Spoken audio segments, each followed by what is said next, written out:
Welcome to another edition of Swim Easy Speed. We're just going to look at this video that Pro Triathlete posted up. She said she wanted to work on her kick and some other things in her stroke, struggling with, so we'll take a look.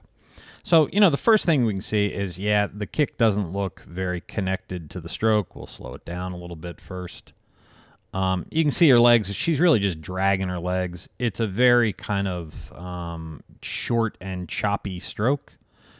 She's got a very high tempo of, I think it's 1.2 when you look at it. So that's close to 100 strokes a minute, if not right there.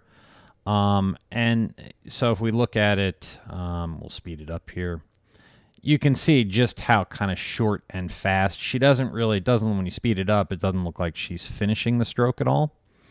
And it's just, she's pulling out at about the waist, where she's getting any kind of propulsion past that. The other thing is, when we look here, we've got just a little bit of a crossover. So we can see right there that, pros make these same kind of mistakes that age groupers make. So there's that.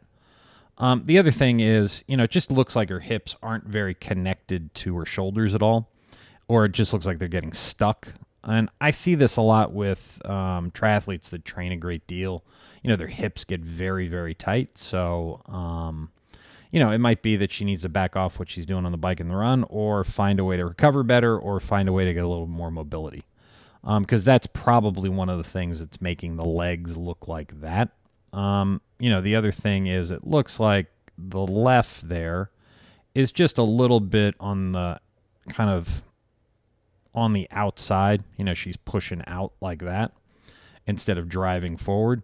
So it's all stuff to effectively, she's not driving straight forward. She's got some issues right there. So, it would be the same stuff that I usually talk about, which would be kind of a position 11 drill. Just get that movement where you're driving everything straight forward, get the core to engage a little bit more. Obviously, she's going to need to work on that hip mobility a little bit. That would help. She could probably also do some work trying to finish the stroke. But if she's trying to go for that higher tempo, you're going to want the stroke really perfect. The other thing would be just kick with a board. You want to connect the kick to the rest of the stroke, get the core to engage, kick with a board. Do it over and over again. So as always, thank you for tuning in. Please like, share, comment, subscribe, and I hope to see you in the pool soon.